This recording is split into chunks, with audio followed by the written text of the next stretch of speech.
the Philippines, it is a common sight to see children either begging for alms on the street or inhaling solvents. Some of these children are involved in criminal activities either because of poverty or because they are forced by members of syndicates. These syndicates know that the authorities cannot fully punish children for crimes committed, and therefore to them, children are expendable, especially those who are below the age of 15. Meron tayong batas na nangangalaga mismo sa mga children in conflict with the law. Ito yung batas ng 2006 na naaprubahan na tinatawag nating Juvenile Justice Welfare Act or ang Republic Act 9344. In 2010, it was reported that there were 1,200 cases of juvenile delinquency. Because of the rising number of criminal activities involving children, many have demanded that the age of children in conflict with the law, or CICL, be lowered from 15 to 13 years old, meaning children under 15 years old shall be exempted from criminal liability but will be subjected to an intervention program by the government. In October 2013, the President signed into law RA 10630, amending the Juvenile Justice System and Welfare Act of 2006. The minimum age for criminal liability remained at age 15. DSWD po sa pangkalahatan, kapag ang bata po ay na-turn over sa amin mula po sa Women and Children's Death Division, pansamantala po ang lahat po ng munisipalidad ay mayroong tinatawag po nating bahay pag-asa o yung pansamantalang mapapaglagakan sa mga minor na nagkakasala po sa batas. Under the law, CICLs will be tried accordingly with all of their rights protected, and they will be assigned to a social service officer who shall determine which appropriate programs the CICL should attend in the hopes of reintegrating the child to society. With the amended juvenile justice law, how has it lowered the number of crimes involving children? How does the law protect children in conflict with the law? And what are the programs designed by the government to help these children develop properly into useful members of society?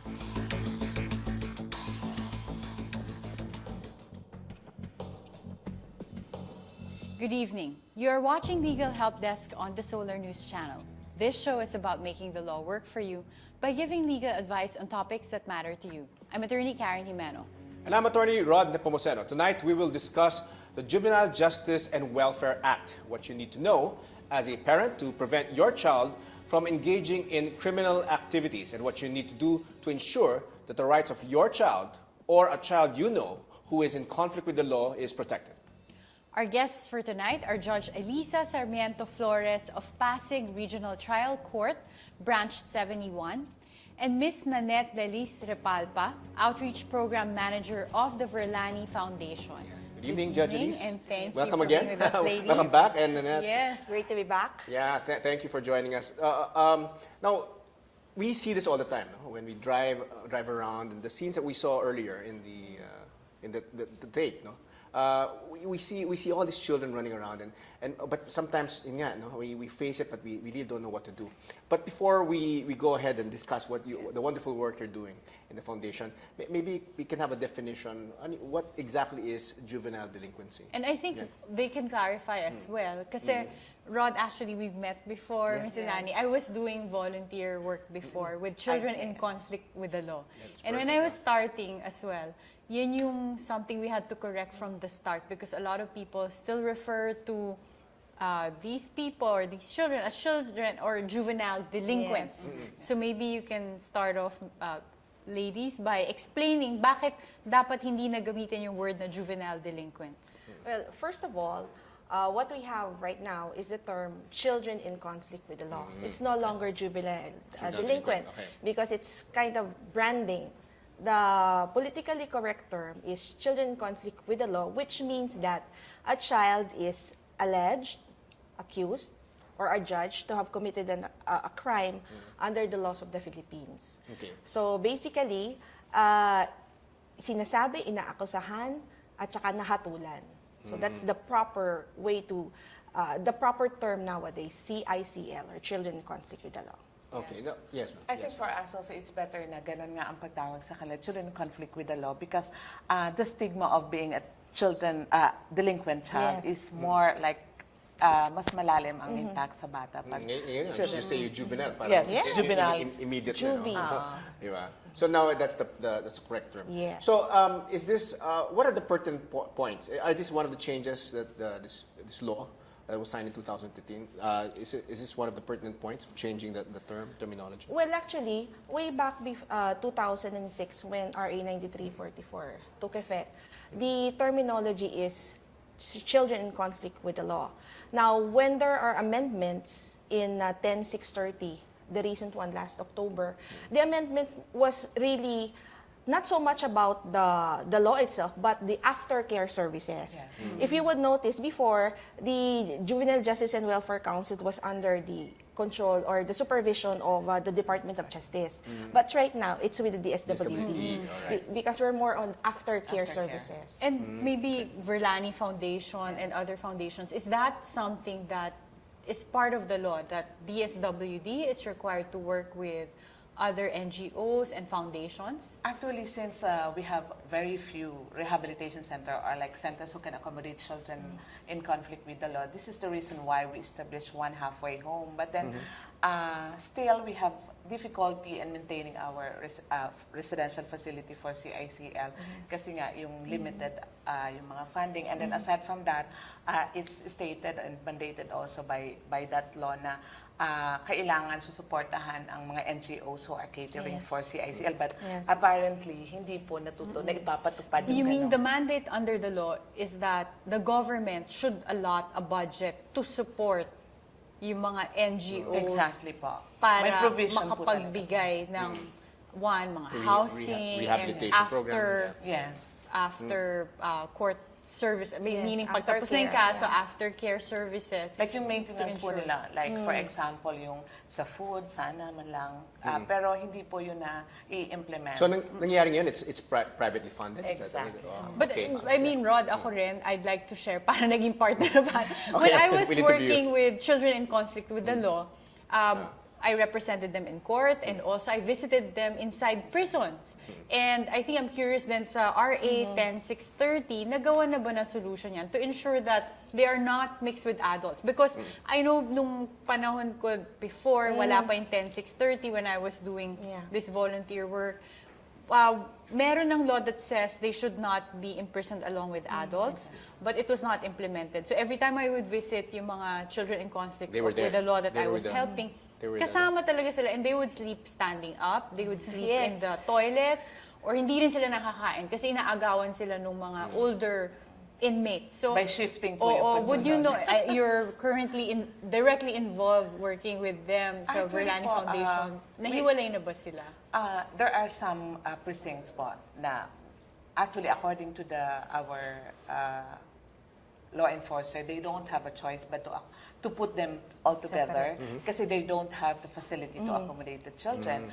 But then we see to it na, especially the DSWD really check on the precincts na hindi talaga sila dapat doon kasama ng mga adult offenders. Now, are there Elissa, I think, has actually, under the law, 9344 pa lang, wala pa yung amendment.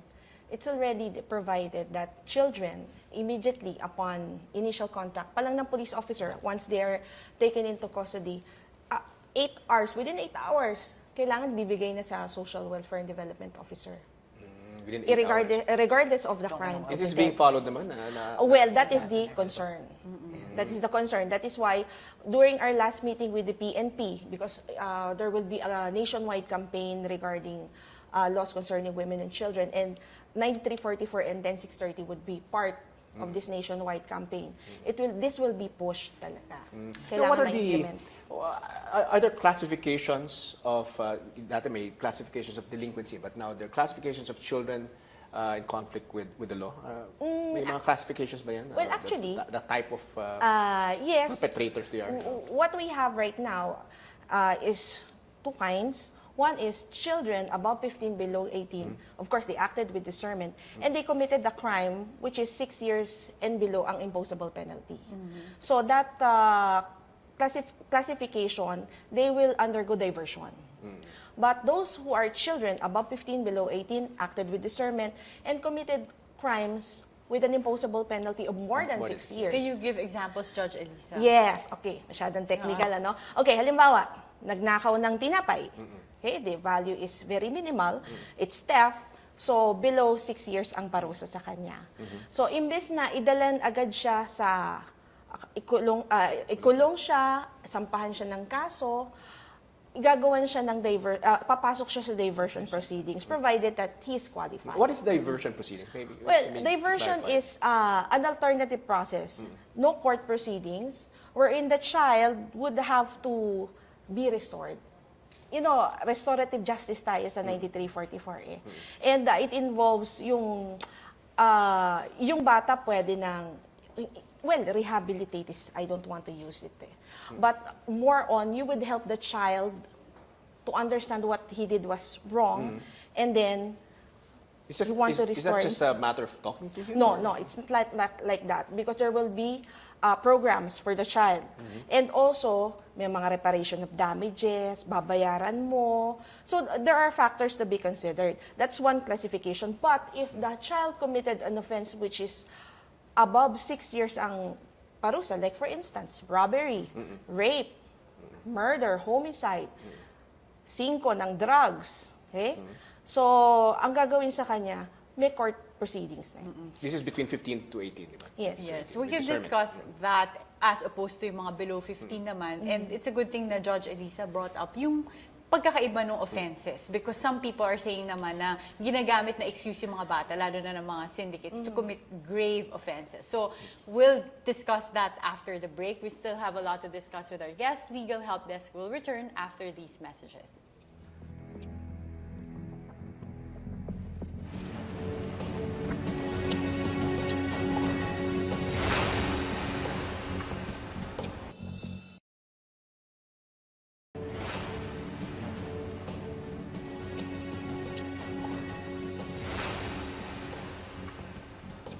You're still tuned in to Legal Help Desk on the Solar News Channel with our guests, Judge Elissa Sarmiento Flores and Ms. Nanette Repalpa of the Verlani Foundation. Okay. And kanina, Judge Elissa was discussing yung differences nga na if you're 15 and 15 to 18 pero depende sa crime that you commit, you can either undergo diversion proceedings or actual court proceedings. And my question to both of you ladies is that a lot of people still also believe na this law is being used as a loophole for commission of grave offenses by using kids that have special treatment under the law. I guess pag 10 years old, obvious na bata pa yan. Pero pag 15 kasi, you know, a lot of them act like adults as well. Iba very professional na. So, how do you ensure that this law is not being abused by, definitely by syndicates or even those na malapit na sa age of majority? Yes.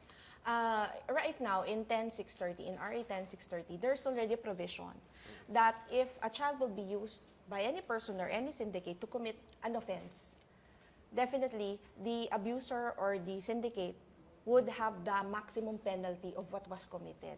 This is different. That is the difference between the old law kasi walang provision na ganon. Now, insofar as children, I know the concern of our viewers, yung mga 12 to 15 kasi they have no criminal liability. They are exempted from criminal liability. Now, under 10630, if they are 12 to 15, there is definitely no, they are exempted from incurring criminal liability.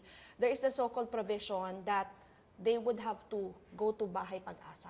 It's mandatory. Yes, it's already mandatory in cases wherein they commit serious offenses. Bahay Pag-asa is just one or is it all over the country? It's going to be all over the country, pero sabi ko nga, medyo wait muna tayo kasi it was just amended October of 2013.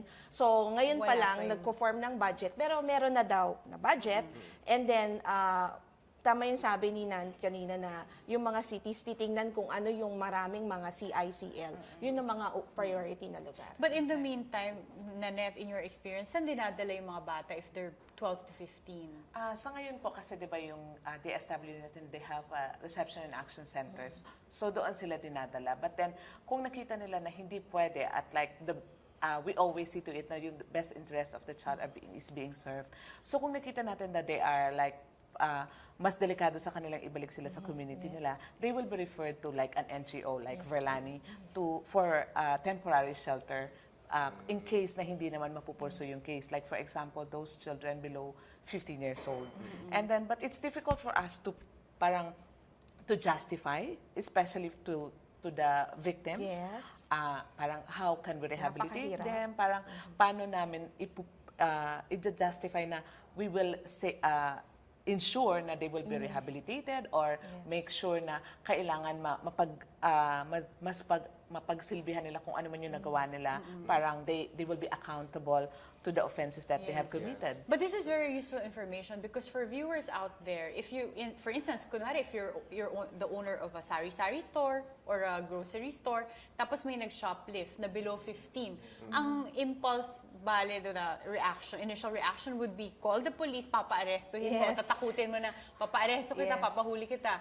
But this is something that now viewers out there, you have to be clarified on na they have no criminal liability pag below 15 because they're exempted from criminal liability. But for viewers out there, kanino naman nila dapat i-report pag ganon? Because obviously, may kasalanan pa rin yung bata.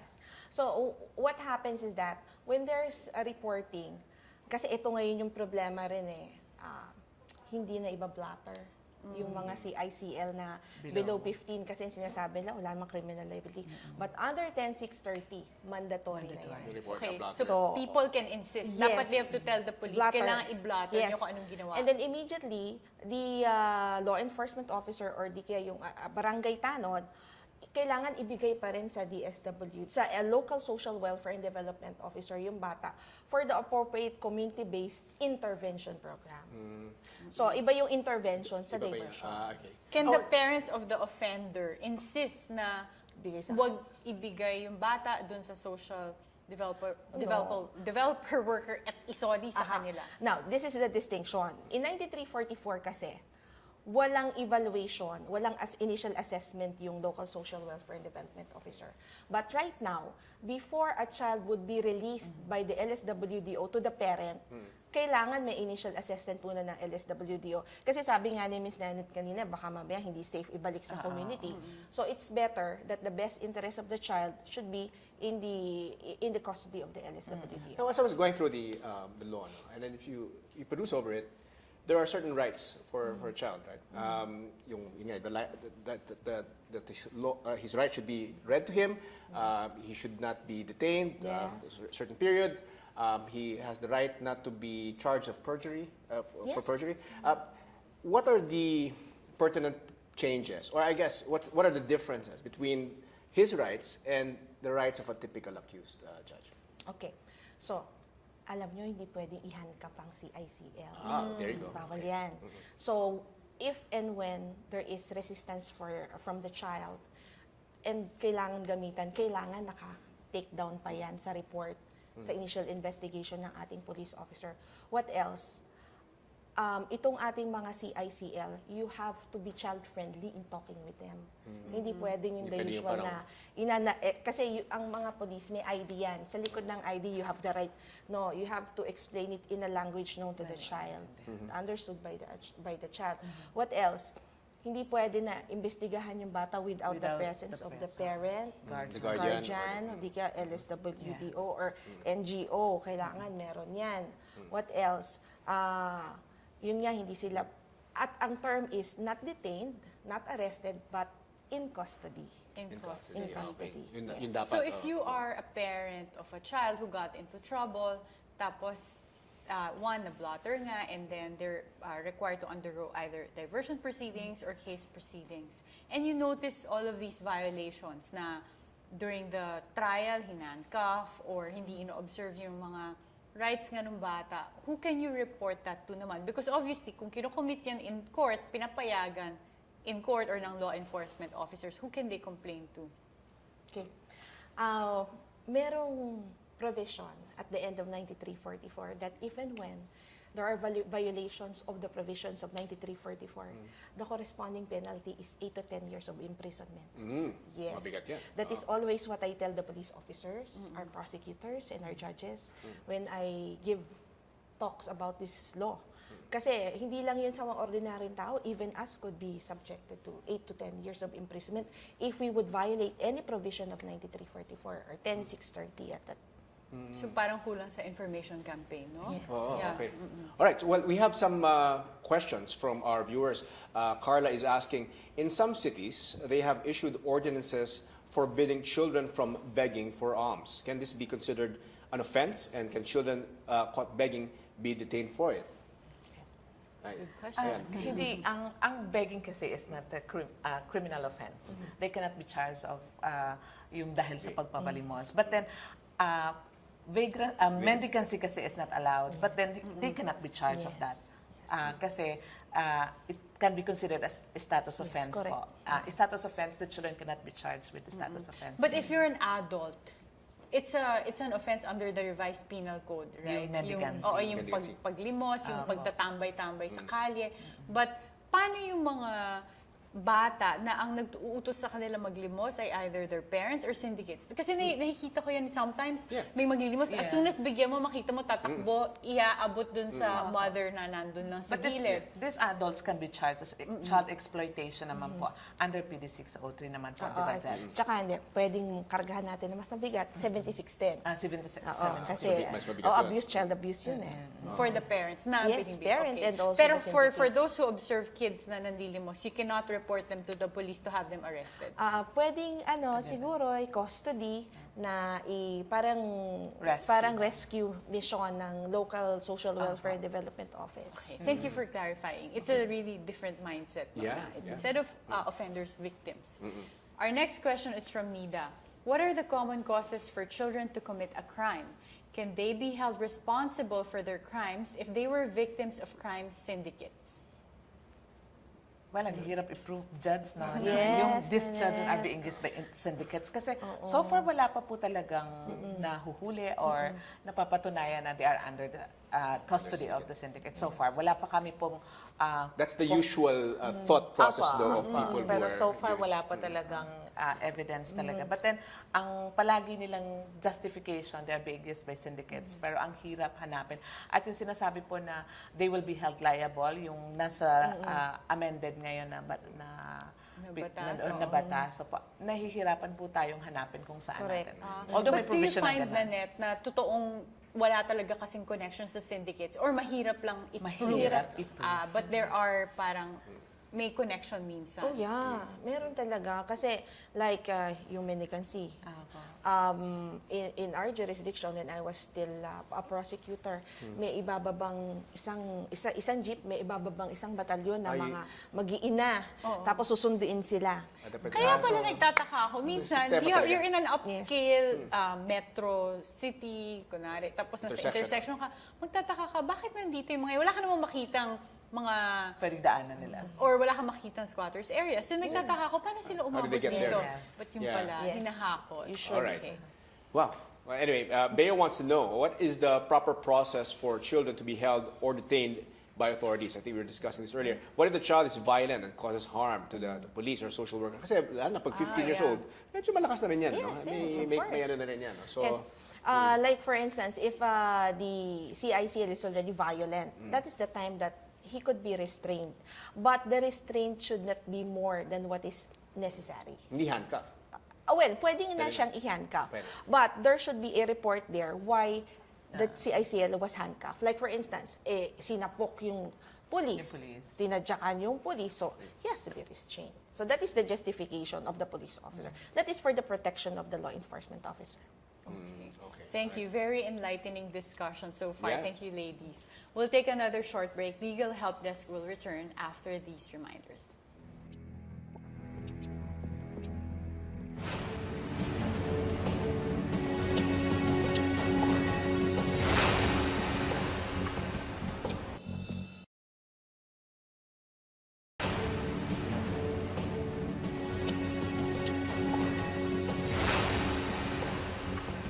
This is Buboy, not his real name. Last year, he was detained by the barangay police for getting into a fight with another boy. December 24, 2013. Lumabas po ako ng bahay noon. Sabay, meron pong dumaan na isang lalaki. Tapos binangga niya po ako. Parang kinukursinada niya po ako noon. Parang nagdidim na po yung paningin ko sa kanya. Binugbog ko po siya. Sabay nung meron ng dumaan na barangay, hinahanap daw po ako.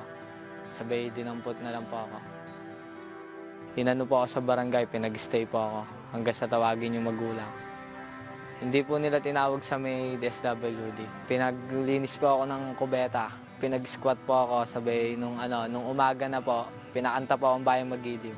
Ang mga barangay po kasi natin ay may tinatawag po tayong Barangay Council Protection for the Children. Masasabi nating may kakulungan dahil hindi tama yung ibinigay na intervention doon sa nagkasalang bata kay Buboy. Maganda siguro kung ito ay na-turn over sa amin para nabigyan namin ng mas magandang proseso o yung intervention natin na tinatawag at the same time, hindi doon matatapos yung pagmamonitor sa kanya. Though Buboy's experience with barangay authorities is frowned upon, the Department of Social Welfare and Development has made it one of their priorities to give proper training to barangay-level officials the process of handling cases of children in conflict with the law or CICL. As for Buboy, he has one thing to say about his ordeal as a juvenile delinquent. Namin ko din po, may pagkakamali din naman po ako sa sarili ko.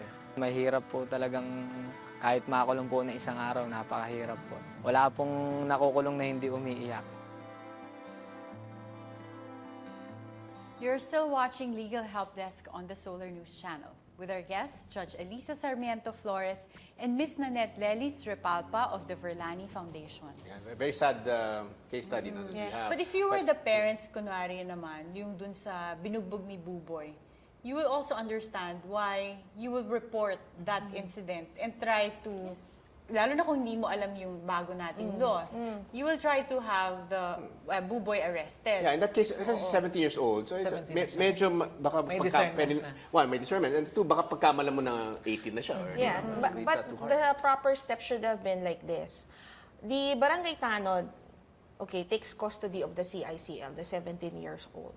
And then, turn over siya sa police. And then the police turn over sa LSWDO for the determination of discernment because it's not automatic. Yes. It has to be determined first. Yeah, how do you determine that, Judge? Well, there are sets of questions. There's a checklist given by the central office, the SWD, which is downloaded to the LGUs. So that will be used by the local social welfare and development officer. And then pag na-determine na may discernment, babalik uli sa police, and the police officer would have to conduct diversion. Imagine, police officer to conduct diversion. But in the law itself, the barangay itself, the lupon, under katarungang pambarangay, could conduct diversion also. In the case of Buboy, there should be diversion. Hindi dapat kinulong. So in this case, can the parents, yes. So can the Wala namang parents masama of doon Buboy complain? sa pagkanta, pero Wala namang masama. pero I think they were making fun of it, mocking him. So if you were the parents of Buboy here, ano yung pwede mo namang remedy for what happened to Well, they Buboy? could file criminal charges against the barangay kagawad who did that. Or barangay tanod who did that. Yung pinalinis siya and pinasquat siya. Remember, Corporal we do punishment. not administer cruelty, punishment. That is again a violation of 9344. So ang dami ng violation ni Sir. Sunod-sunod na siya. But when we talk about more serious crimes, I sometimes hear sa news mga offenders na rape, below Yes. 15 na. Yes. How does one, for instance, Verlani Foundation and the criminal system deal with these types of offenses? Very Mga heinous na konti. Oo, di ba? Oo. Sa amin kasi, yung under our rehabilitation program, as much as possible, non-heinous offenses ang kinikater namin kasi Non-heinous. Apo, yung lesser use offenses kasi ang hirap naming makipag-arrange sa mga complainants na ibigay sa amin yung custody ng bata. So, sa bagay na yan po, yung below 15 years old, hindi namin hinahandle yung cases na gano'n. Kasi under the DSWD talaga. Kasi marami kaming kalaban pag Oo. Tama yung sabi ni Net. Kasi before, I used to also help Parenting Foundation na they also want to cater for CICL. But foster family. Yes, for a foster family. Kaya lang ang concern nila is they cannot help those who have committed heinous or serious offenses. Kasi nga, natatakot din yung foster parent. Lalo na if you have Oo, children, if you have your own children also. diba? So the matter is addressed by DSWD. Especially right now that we have Bahay Pag-asa na what I've said a while ago caters to 12 to 15 years old na ang tinatawag nga ay intensive, parang may ICU sila sa Bahay Pag-asa for serious offense na nakomit ng 12 to 5 years old. Now, in situations where, as we were talking about it earlier, no, repeat offenders, or what we would call adults, recidivists, who always, parang nahunin siya before, and then, yun nga, went through the process of diversion and all that, is released back to the public and then does it again. You know, how do you handle situations like that? Okay. If the child is 12 to 15, yung pinag-uusapan natin ni Net kanina, at paulit-ulit siya na mag-commit ng offense, syempre wala siyang criminal liability. Ang gagawin ngayon sa kanya is magkakaroon na ng, kumbaga para i-commit na siya. Yung DSWD, declare siya na abandoned neglected child sa korte para yung custody sa kanya bigay na sa DSWD. Now, for those children who are above 15, below 18, who acted with discernment, definitely if diversion already failed, they can be charged for that similar offense, for the offense na dinivert sila. They can be charged already? Yes, they could be As charged an adult? already. Charged as adult? No. Still, Minor May pa rin. special May level. special Which means, considerations pa in rin. terms of yung mga imprisonment, na may mitigate, meaning binababa. Binababa. And at Pwedeng i-suspend po. yes, suspended sentence. And at the same time, they will not be placed in a detention cell. So there's no instance where a child below 18 can be tried in the same manner as an adult? No exception? No. Family court sila. All right. Okay, we still have a couple of questions, this time from our viewers. Nati. Nati asks, my son was sexually assaulted by a minor. I filed a case against the boy, but it was dismissed by the court. What should be my next step? Tama ba yung pagka-dismiss, Judge? Well, you know, there are kinds of sexual abuse.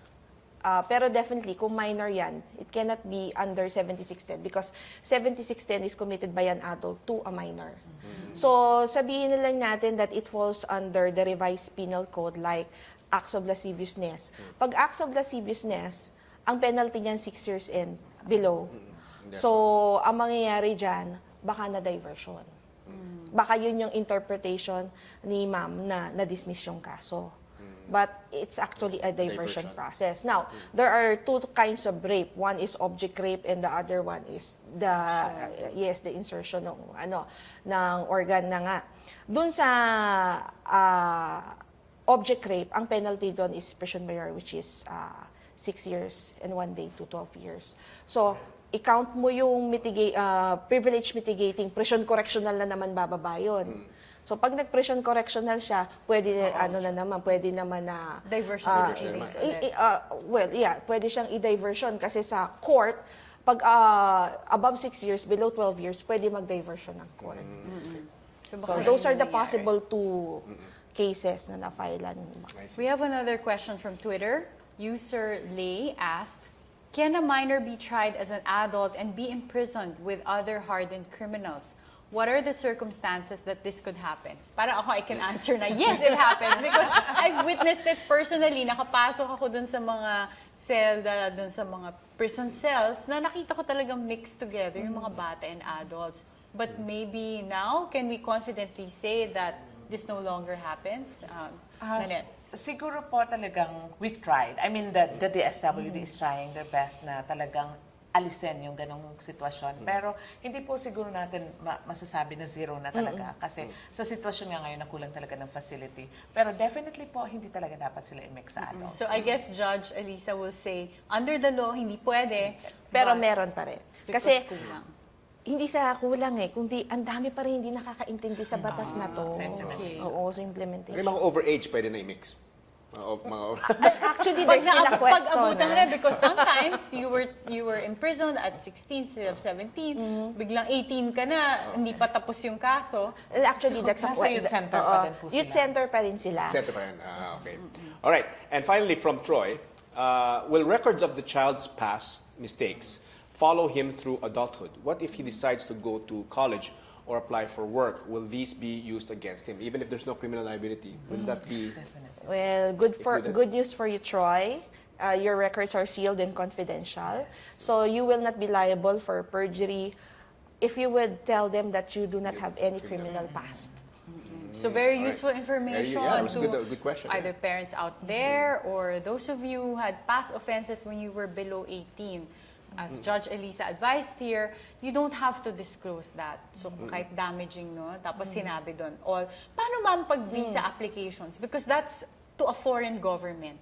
Will you still be probably held liable? Because usually, if you're applying for visa, they require you kahit if you were charged, ganyan, you have to declare. If you don't declare, will you be probably held liable? Well, confidential yung records. They cannot open it. It's sealed. I see. Okay. Right. So that's very helpful, That's enlightening. yung protection po ng minor. Yun Protection, yung best isa sa mga interest of the rights child. Now, just to clarify, a couple of questions. We have a few minutes left. Just to clarify for our viewers, what is the difference of diversion and intervention? Just to clarify. So, intervention basically is the proceeding used if children has no criminal liability. So, parang ang gagawin sa kanya is he has to be restored also. Kumbaga, para hindi na siya mag-commit ng offense uli. Ito yung mga below 15. Yes, ito yung mga below 15. Wala silang criminal liability, but they would have to be under intervention. Mas maganda community-based para aware ng community kung ano nangyayari sa kanya. And what happens there in intervention? And in intervention, may mga life skills. Yung iba, nag-alternative learning schools. Yung iba, may anger management. Ngayon, in contrast naman with diversion, there is admission of guilt. But that admission of guilt cannot be used in court. Kumbaga, remorse, tinuturuan yung bata na magsisi. And also, meron doon na reparation of damages, restitution. So, meron kang measure para kahit papano maibsan din naman yung complainant. Both are for restorative justice, but intervention, no criminal liability and CICL, diversion, meron pa. And just to clarify to our guests there, kunwari, shoplifting, yung restitution, kailangan isole nung minor offender, yung ninakaw niya. Kung parents ka, kailangan mong pagbayaran yung damages na ginawa ng anak mo kung minasirang property. Now, can you, well, there's no criminal liability, but can you file a civil case? Yes. Civil liability. So, hindi na nahungulugan na just because below 18 ay wala ng pananagutan. Yes. So, parents might have to pay for property damage or kung may hospital expenses, kung yung nabugbog ni Buboy dun sa case study, they'd have to pay. Okay, thank you so much. Thank you. We'd like to thank our guests, Judge Elissa Sarmiento Flores and Ms. Nanette Repalpa, Outreach Program Manager of the Verlani Foundation, for being with us tonight and for shedding light on this topic.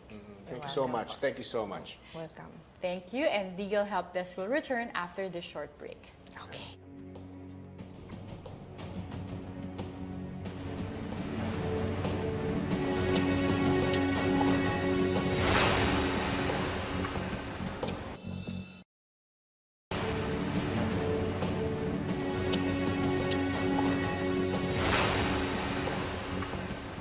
Welcome back to Legal Help Desk on the Solar News Channel. Yeah, that was certainly informative. No, it's something very close to your heart. Yes, because I did personally pro bono volunteer work, and I've met Nanette before.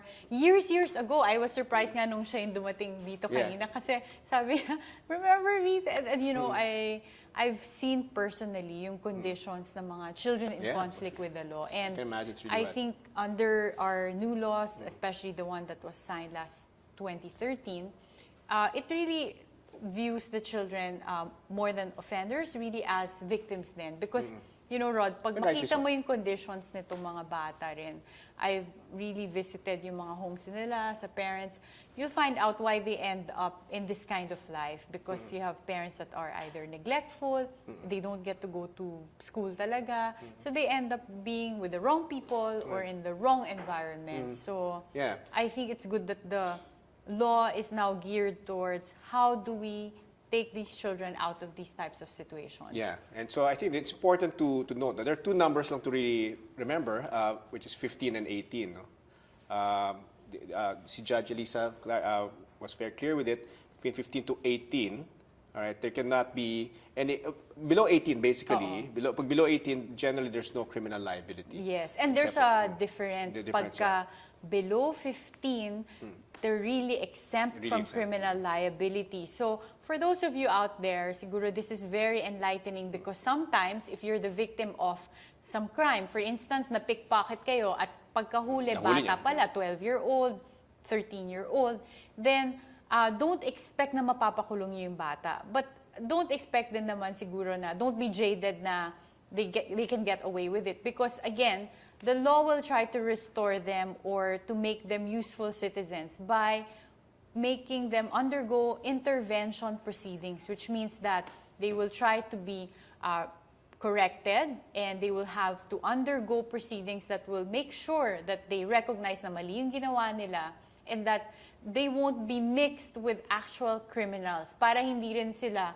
makapagkilala ng mga criminals while they're in Yeah. prison, Baka tapos grumabe. lalo pang grumabe yung Yeah. maging criminals pa sila lalo in the future. But if the offender is between 15 and below 18, then they're still minors, which means they cannot be tried as adults. But merong distinction. If they commit a crime that is punishable by an offense of over 6 years, kunwari, murder, yun, they will undergo what you call case court proceedings na kasi they won't qualify for diversion proceedings. But for minor offenses, katulad ng pagnanakaw lang ng items that are Bread not or, very yeah. expensive, for instance, shoplifting nang hindi naman Kamahalan. No? oo, kamahalan. Then, diversion proceedings yung tawag dyan. So, this is just to clarify kasi baka naman yung viewers there, pagka naging victim kayo ng crime then involving a minor, magtataka kayo, bakit dinidismiss? It's not necessarily dismissal, katulad ng Minsan may in-enlighten ni Judge Elissa minsan may kanina. diversion lang. Oo, May it might have been just diversion proceedings. Correct. So yun. So the operative word there is by discernment. No? Kung may if it's determined na meron that the child between 15 to 18 committed the crime with discernment, so pwedeng merong criminal liability. And it's important to point out, it's good to point out also that when you catch someone, kunyari yun nga, may nahuli kayo, no? Na even if you know he's only 12 or 13, important pa rin na pa-blotter nyo. Dapat pa rin mag-report sa police and you have a record of it. Even if you know that there's no criminal liability, it's still important to have that you know, record. this is a very useful topic kasi nga, di ba, recently may hazing na naman. And if you read the news, may bago na naman apart from the that's right. one in ano. So, this can happen because some colleges below 18 pa yung mga students or even high schools, may iba may fraternity. So, this is how you report these types of offenses. Don't expect a court proceeding, but then you still can get a police blotter and then they would have to undergo either diversion proceedings or intervention proceedings, depende kung ano yung mas appropriate. And the process nga, normally, yun nga, if you bring it to the barangay, normally lupon ng may jurisdiction dyan. And after that, from the barangay, they bring them to the police. Police then brings the child to the DSWD. So yun yung process doon. No? All right? Okay, we hope we were able to clarify all your questions with regards to children in conflict with the law. Now, over the week, we have received some questions from viewers on topics we have previously discussed, like this one sent by Maui. My employer keeps deducting contributions from our salaries, but does not remit these to the SSS, PhilHealth, and the like. What should I do? Oh, yeah, definitely you can report that. Yeah. You can report that to so SSS. for instance, for SSS, you report your employer directly to SSS. So what SSS will do is to check yung they will actually give you yung mga benefits that you are entitled to, but they will run after your employer. So it's not going to be your problem anymore. SSS will go after your employer, and your employer will also be subjected to penalties sa SSS. Same goes with PhilHealth. Right. Yes. Okay. And we have also received some comments from our viewers. Alda has posted this on our Facebook page. I am a BS in social work student, and I am an avid fan of your show. I learned a lot from your show, especially from episodes related to my course. More power, Legal HD. Wow, thank you so much. That's very touching. Yeah, very touching, and especially our episode now. Yeah, social work, no? It's very important. That's true. Yeah. Maybe she or he can consider doing some social work related just like to you. children in conflict with You are a good example. That's a very good experience. No, you should take me there. You should take me there to. I'll take you inside sa prison it's something that's sa courts. It's something that's very. I think we should do. Kasi we should all do diba, it. You know, yung may sinasabi na pag-asa ng bayan, how future. can you? Yeah, that's true. Kaya nga tawag bahay pag-asa. No? So good work. And to all of you who are out there trying to help these poor children, again, they are the hope of the nation. So you kind of help them rather than punish. No? You try to rehabilitate them. They didn't want to use that word, but to convert them and change them to become better citizens. All right, that's all the time that we have for tonight. We would like to thank our viewers who sent us their questions via social media. If you have any questions, send them to our Facebook and Twitter pages. I'm Atty. Nepomuceno. And I'm Atty. Karen Jimeno. If you missed any of our previous episodes, you may watch these at your convenience anytime, anywhere by downloading the Solar News Channel app from Google Play and the Apple App Store. Join us again next Monday as we discuss your legal rights. Good night.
In the Philippines, it is a common sight to see children either begging for alms on the street or inhaling solvents. Some of these children are involved in criminal activities either because of poverty or because they are forced by members of syndicates. These syndicates know that the authorities cannot fully punish children for crimes committed, and therefore to them, children are expendable, especially those designed by the government to help these children develop properly into useful members of society.